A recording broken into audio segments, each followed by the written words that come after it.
137 নম্বর আয়াত, ওই আয়াতটা যে আয়াত পড়া অবস্থায় ওসমান রাদিয়াল্লাহু আনহুকে হত্যা করা হয়েছিল, ওই আয়াতটা এটা 137 নম্বর আয়াত সূরা বাকারা। আল্লাহ বলছেন ফাইন আমানু বিমিসলি মা আমানতুম বিহি।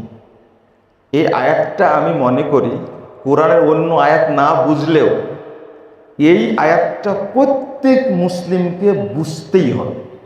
তার এটা এমন একটা শর্ত করেছেন, এর মধ্যে সালাতের শর্ত নাই, সিয়ামের শর্ত নাই, হজ্জের শর্ত নাই, যাকাতের শর্ত নাই।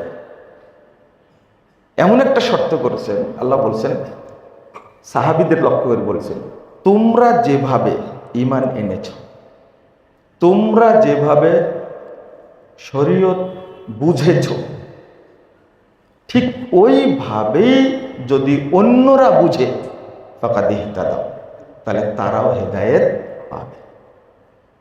কথা পরিষ্কার। তোমরা যেভাবে ঈমান এনেছ, শরীয়ত বুঝেছ, তোমরা যেভাবে শরীয়ত মেনে চলছো, ঠিক এইভাবে যদি অন্যরাও মানতে চায় ফাকাদ ইহতাদাও, তাহলে তারাও কি হেদায়েত পাবে। কিন্তু পরের বাক্যটা খুব কঠিন। পরের বাক্য বলছেন ওয়াইন তাওয়াল্লাও, যদি তারা এই শর্ত থেকে মুখ ফিরিয়ে নেয়, যদি এটার বিরুদ্ধাচারণ করে, ফাইন্নামা হুম ফি শিকাক, তাহলে তারা ওই গুমরাহির মধ্যেই থাকবে, ওই চোরাগলির মধ্যেই থাকবে, তারা হেদায়েত পাবে না। তাহলে আগে শর্ত আমি আগে মেনে নিলাম, এটা আকীদা, এটা আকীদার অংশ, মেনে নিতে হবে। এখানে আল্লাহ বলছেন যে যদি তারা না মেনে নেয় তাহলে তারা গুমরাহির মধ্যে থাকবে। কিন্তু সূরা নিসার 115 নম্বর আয়াত আল্লাহ কঠিন হুমকি দিয়েছেন। আল্লাহ বলছেন ওমাই ইউশাকিকির রাসূল মিন বাদি মা তাবায়্যানা লাহুল হুদা ওয়া ইয়াত্তাবি গায়রা সাবিলিল মুমিনিন,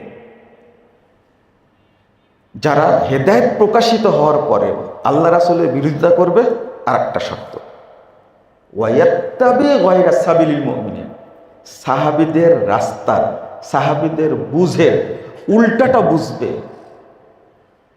নুআল্লিহি মা তাওয়াল্লা, ও যেদিকে ইচ্ছা চলতে চাই আমি তার পথটা সহজ করে দেব, অনুসলিহি জাহান্নাম, এবার বলছেন আমি তাকে জাহান্নামে আছাড় দেব, সারাত মাসিরা, জাহান্নামে নিক্ষিপ্ত হওয়া অতই না নিকৃষ্ট, অতই না জঘন্য।